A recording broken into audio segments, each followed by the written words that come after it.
This is the mausoleum at Frogmore, close to Windsor Castle, where Queen Victoria and Prince Albert the Prince Consort lie buried. As a great-great-grandson, I've always had a considerable fascination for them and the influence they exerted. This film focuses perhaps rather on Prince Albert, who was responsible for some of the things we take for granted in this country today. He helped fashion the constitutional model of our monarchy. He had a hand in social reform. He was a patron of the arts, and he built some of his family's great houses.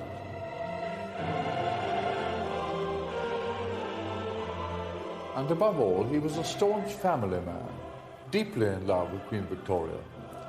When he died at the tragically early age of 42, his broken-hearted queen was left to mourn her husband for the remaining 40 years of her reign.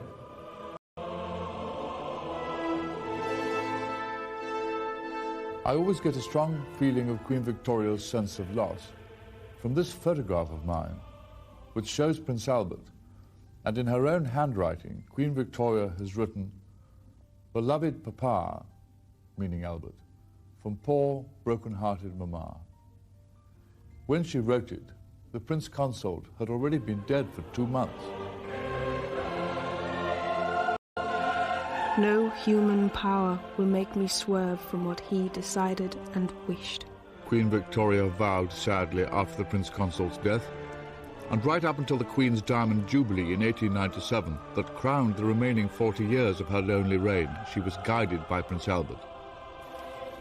The man she had loved so passionately at the beginning of her life was now no longer at her side. But his legacy still lives on here in this country.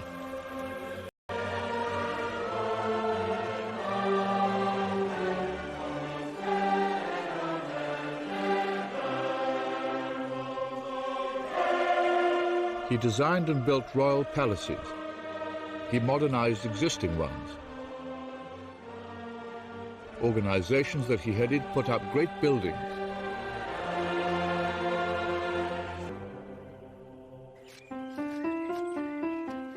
Before he was 30, Prince Albert designed and built Osborne House on the Isle of Wight as a romantic hideaway for the Queen and his family. The house remains much the same as it was then, a tribute to the remarkable artistic taste of the Prince Consort. The Queen wrote in her journal, the great diary she kept for 70 years. How happy we are here, and never do I enjoy myself more than when I can be so much with my beloved Albert and follow him everywhere. We have to remember that Queen Victoria was only 18 when she became sovereign. By the time she was 40, she was raising a family of 9 children, and still her responsibilities for her country and its colonies were enormous. She'd also survived a lonely and friendless childhood. As Queen, she'd grown totally dependent on Prince Albert. Victoria wrote, "Consequently, I owe everything to dearest Papa, Albert. He was my father, my protector, my guide and adviser in all and everything. My mother, I might almost say, as well as my husband. I had a very unhappy life as a child, had no scope for my violent feelings of affection, had no brothers or sisters to live with, never had a father." Princess Victoria's childhood was spent at Kensington Palace a few years after the Battle of Waterloo. Open up in the name of the Queen! It was 6 a.m., and because of the hour they were refused entry. Only when they demanded to see the Queen were they let in. Princess Victoria was woken and informed in this room that her uncle, King William IV, had died during the night. Dressed still in her nightclothes, the 18-year-old now found herself queen. Victoria had a remarkable first day as sovereign here in Kensington Palace. She began by captivating all those attending her first Privy Council meeting here in this room.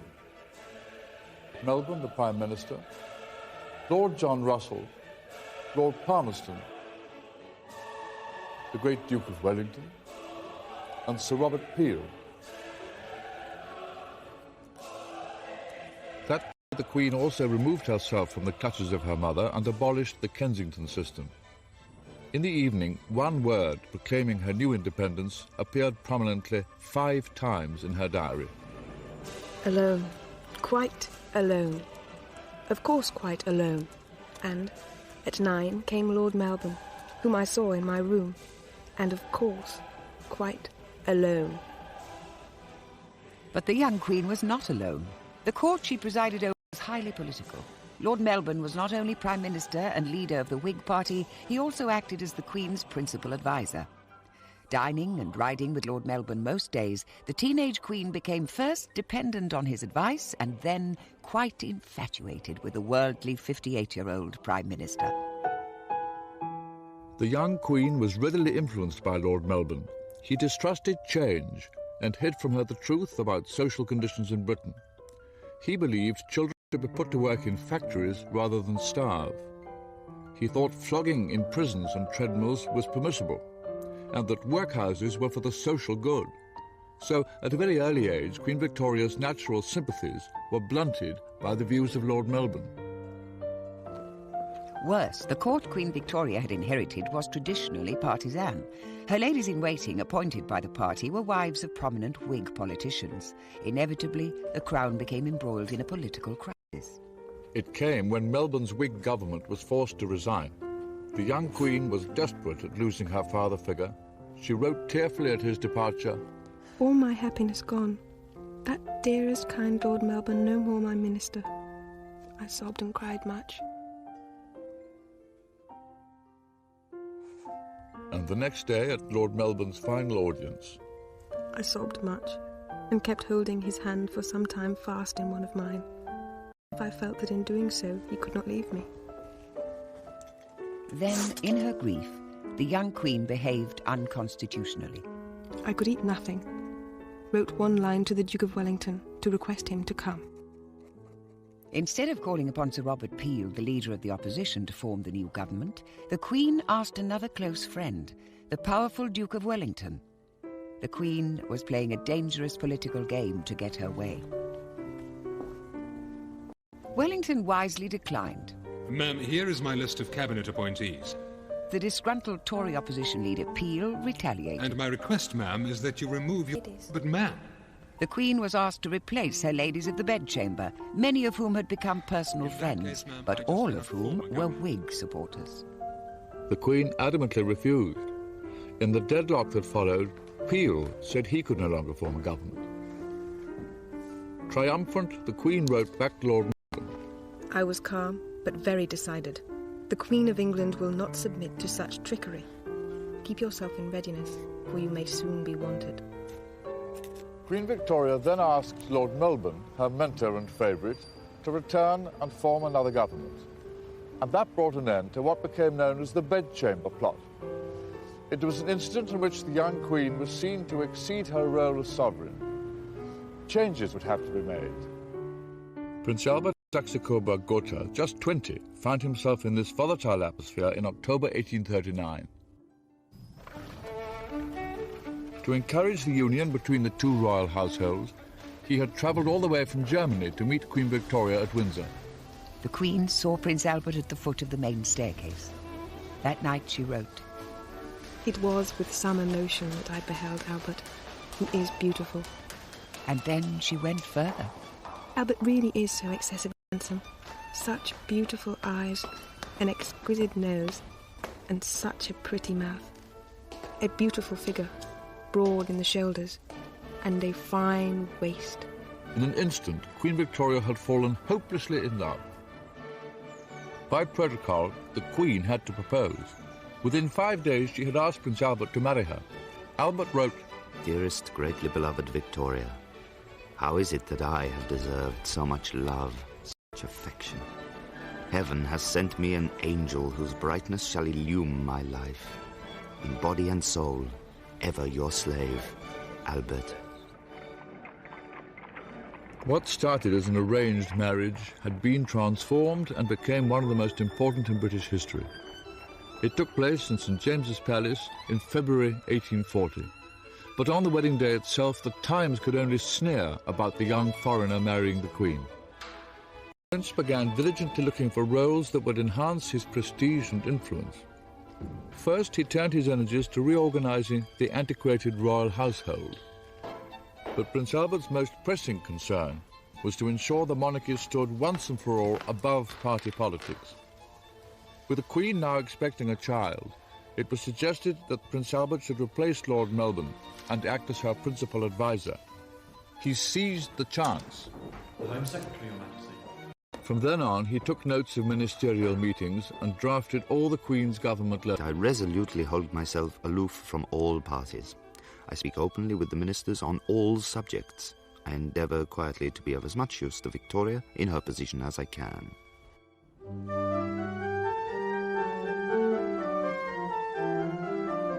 Sir Robert Peel was aware of Prince Albert's artistic talents and invited him to chair the Royal Commission to select pictures for the newly built Palace of Westminster. Albert was just 22. He had found a role at last as an energetic facilitator of great projects. At precisely this moment, a new form of picture, symbolic of the new technologies sweeping the country, appeared. Prince Albert was among the first to embrace the medium of photography.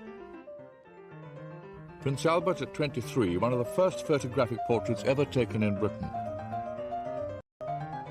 And Queen Victoria at the age of 25 with her eldest daughter, the Princess Royal, in 1844. And here's another one of Prince Albert as a mature 29-year-old.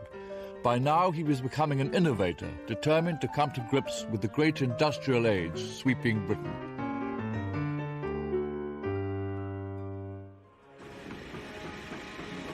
Britain and the rest of Europe were going through a dramatic change. The Industrial Revolution was producing great factories and railways. But alongside that came another kind of revolution, social unrest.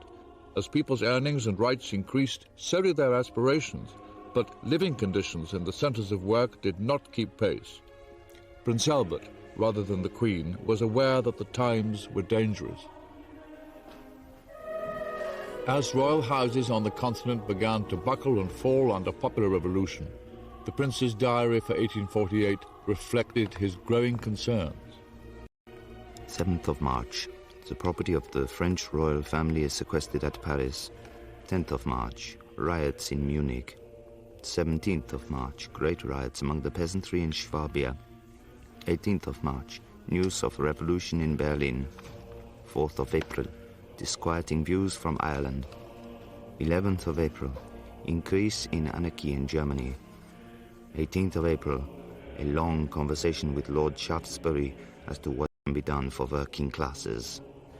The view of the great social reformer Lord Shaftesbury was that Prince Albert should use his increasing power and prestige to put himself at the head of all social movements in art and science, and especially of those movements as they bear upon the poor, and thus show the interest felt by royalty in the happiness of the kingdom. Lord Shaftesbury suggested that Prince Albert view a new type of housing that was being built in London for workers. Fit neither for man nor beast. Shaftesbury then asked him to chair a meeting of the Society for Improving the Condition of the Labouring Classes, a new organisation building experimental mass housing. I have just come from the model lodging house, the opening of which we celebrate this day. And I feel convinced that its existence will, by degrees, cause a complete change in the domestic comforts of the labouring classes. It will show to those who possess capital to invest that they may do so with great profit and advantage to themselves, at the same time dispensing those comforts to the poorer brethren. Prince Albert decided to put the royal family to work. Against a background of demonstrations by the Chartist movement, the milder reflection here of the republicanism sweeping Europe, the royal family was seen increasingly among their subjects. The prince himself took a number of roles as president of charitable and educational organizations, opening new hospitals and libraries. He tried to convey his genuine social concerns to the Queen. In April 1848, the Chartist movement expected to march on Parliament with 500,000 men, but only 23,000 turned up. Prince Albert wrote, "We had our revolution yesterday, and it went up in smoke. The law was victorious. I hope this makes a good impression on the continent." Despite events elsewhere, the Crown, it seemed, had never been more popular, and to give the Queen and her family more security and privacy, Prince Albert had built Osborne House, a country retreat on the Isle of Wight. Dispensing with architects and working with expert builders like Thomas Cubitt, Prince Albert found time to design and supervise the building of Osborne House himself. Its conception tells us much about the prince's ideas for fusing art with modern technology. This is the drawing room used by the Queen and her family after dinner. The Prince Consort had designed it in an L shape so that the Queen and her guests could sit here, undisturbed by the gentlemen playing billiards in the other part of the room. Queen Victoria actually played billiards herself here sometimes in the afternoons. Osborne was above all a family home, and by 1857 all 9 children of the royal couple had slept in this nursery.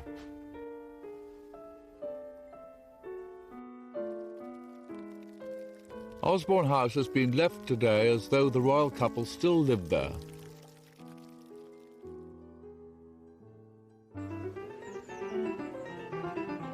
Prince Albert laid out the park.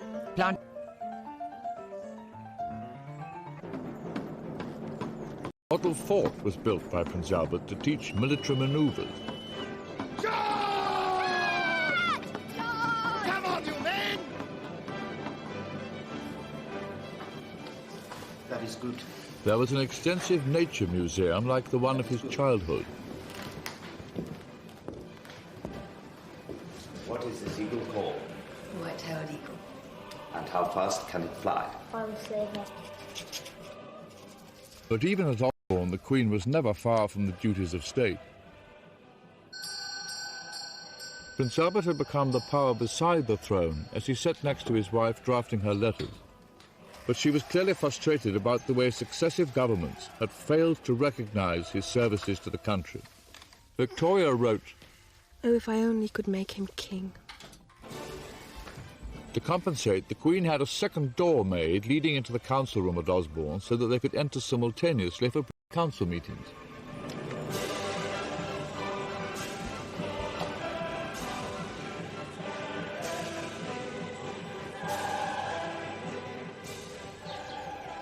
Then came possibly Prince Albert's finest achievement. He became the guiding force behind a festival of art, science and engineering that would capture the spirit of the Victorian age. He had once admired the great conservatory at Chatsworth House in Derbyshire, and when its architect presented him with a daring plan to house the exhibition in a palace of glass, the Prince approved. This is the first sketch for the great exhibition. It's a doodle on blotting paper by Joseph Paxton, the designer of the Chatsworth Conservatory.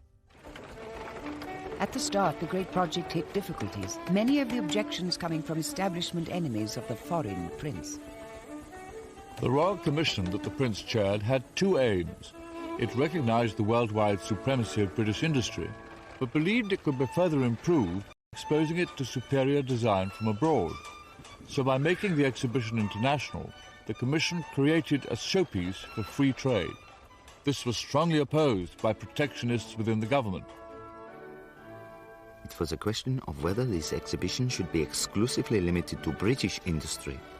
Particular advantage to British industry might be derived from placing it in fair competition with that of other nations. Then there was a problem of finance. The government declined to contribute, so the cost of £108,000 was raised by public subscription. The Queen and the Prince provided £1,500. There was opposition to the use of the Hyde Park site. Led by a vociferous MP, claims were made that too many trees would have to be felled. So instead... At present I am more dead than alive from overwork. The opponents of the exhibition work with might and main to drive myself crazy. On completion, the Crystal Palace covered 16 acres, was 3 times the length of St. Paul's Cathedral, and made up of 293,000 panes of glass. It had been put up from scratch in 6 months.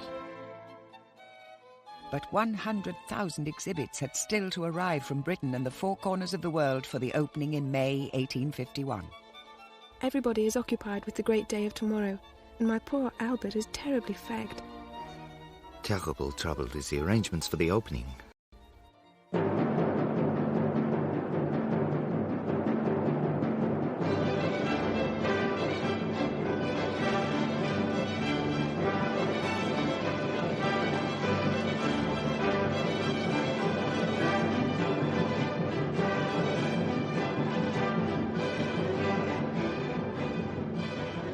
This day is one of the greatest and most glorious days of our lives, with which, to my pride and joy, dearly beloved Albert is forever associated.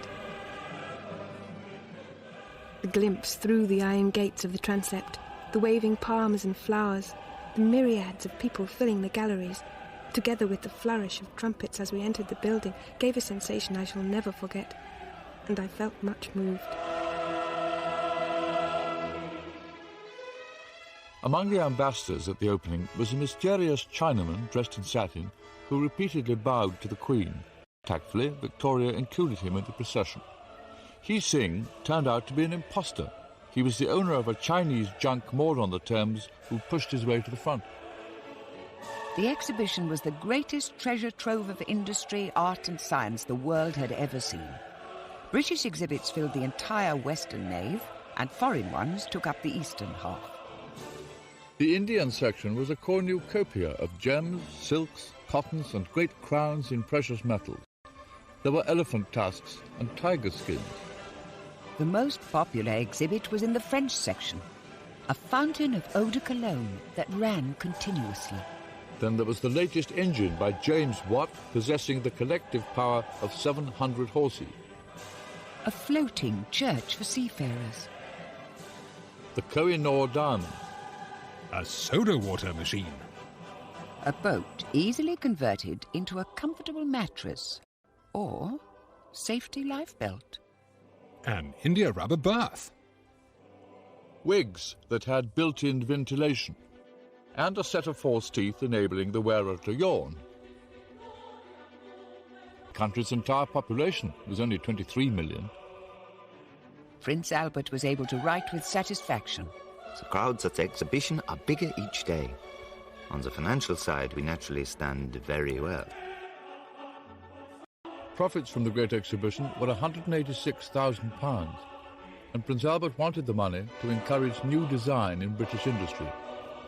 The catalyst for the new schools of design would be a great cluster of museums in Kensington. His ideas led to the Science Museum, the Natural History Museum, the Victoria and Albert Museum for Arts and Design, and the Albert Hall for music and science exhibitions.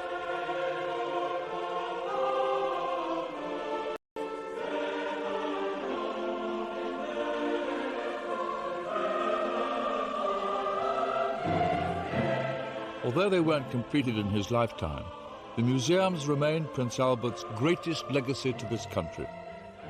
And they extended the influence of science, art and design upon industry as a whole.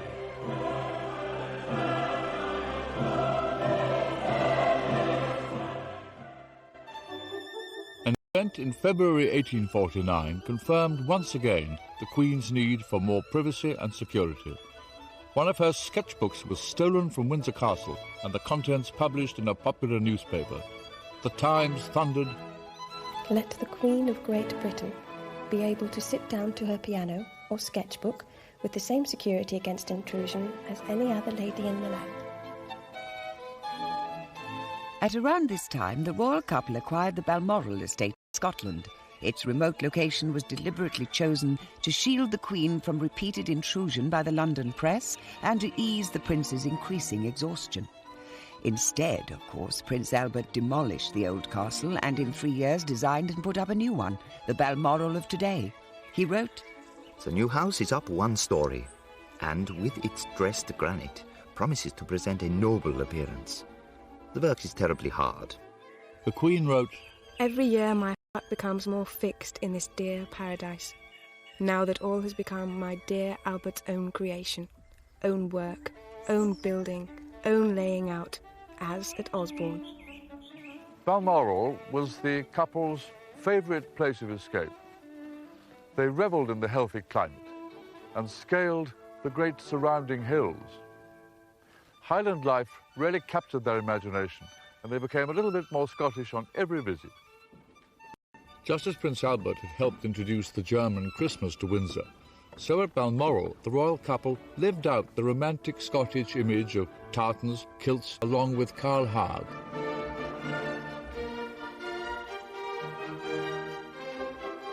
Even the gillies were painted.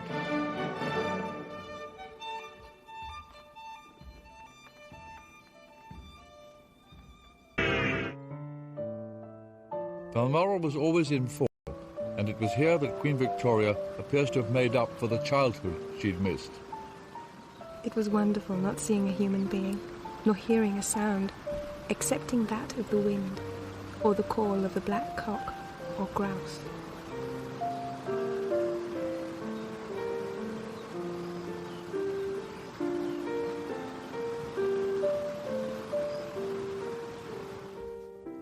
One of Queen Victoria's favourite houses, and certainly the most modest, was here at Otnadusach, on the shores of Loch Mick, about 7 miles from the castle. There were 2 Gillies cottages, and when the family wanted to be informal, they came and stayed here on one side, which was joined by a covered passage to the other cottage where the servants were. The Queen wrote, With the washing and cooking and everything going on in a line with one's own dwellings. Court painters recorded the Queen fishing and stalking deer. She was taught by local tenants. A salmon was speared here by one of the men, after which we were very successful, 7 salmon being caught, some in the net and some speared.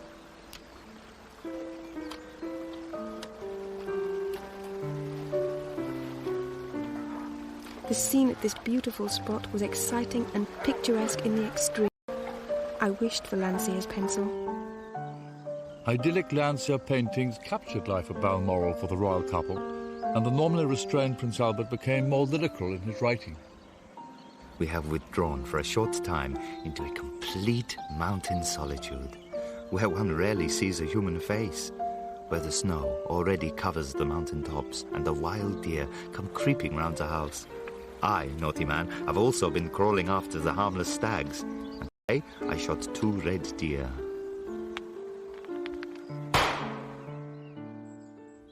Suddenly, while he was at the height of his powers, Prince Albert found himself in a very vulnerable position. In 1853, public opinion swung violently against him over an issue of patriotism. It became known that the prince had advised the Queen against sending a British force to the Crimea to stop Russian expansion in the eastern Mediterranean.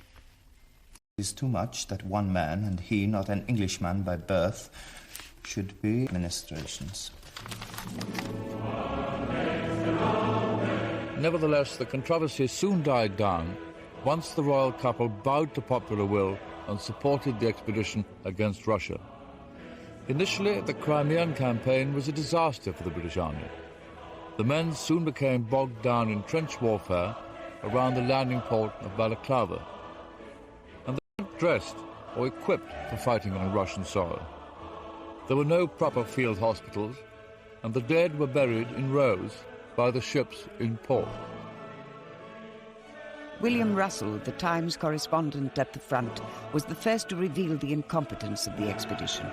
This army has melted away almost to a drop of miserable, washed-out, worn-out, spiritless wretches who muster out of 55,000 just 11,000 fit to shoulder a musket. It is with feelings of surprise and anger that the public will learn that no sufficient medical preparations have been made for the proper care of the wounded. It's interesting to note that my old regiment, the 11th Hussars, which had escorted Prince Albert from Dover to London when he came to marry Queen Victoria, found itself 14 years later leading the charge of the Light Brigade. That charge effectively ended the Battle of Balaclava. Out of 110 officers and men who galloped into the Russian line, less than a quarter returned. The army was in a mess. The Queen, concerned about morale, regularly visited those wounded who were fit enough to be evacuated. Meanwhile, the Prince was approached by certain senior officers and asked to reorganize the whole structure of the army. I hazard the opinion that our army, as at present organized, can hardly be called an army at all, but a mere aggregate of battalions of infantry, with some regiments of cavalry and an artillery regiment. Prince Albert's intervention turned out to be crucial. The army wasn't organized for grand foreign expeditions, so he devised a system of supply bases leading all the way to the battlefields of the Crimea. They had to start in the south of England, so first he looked for open land that was close to railways and embarkation ports and could be used for manoeuvres. and the base at Aldershot came into being. Prince Albert advocated the setting up of hospitals at the main supply port of Balaclava and close to the front. And here you can see Balaclava with the hospital here on top of the hill. Finally, Prince Albert ordered a railway to be built at full speed from the Allied base at Balaclava to the Russian stronghold at Sevastopol. It was to supply the besieging British, French and Turkish troops. And here you can see the strongly defended fort in Sevastopol. The railway was effective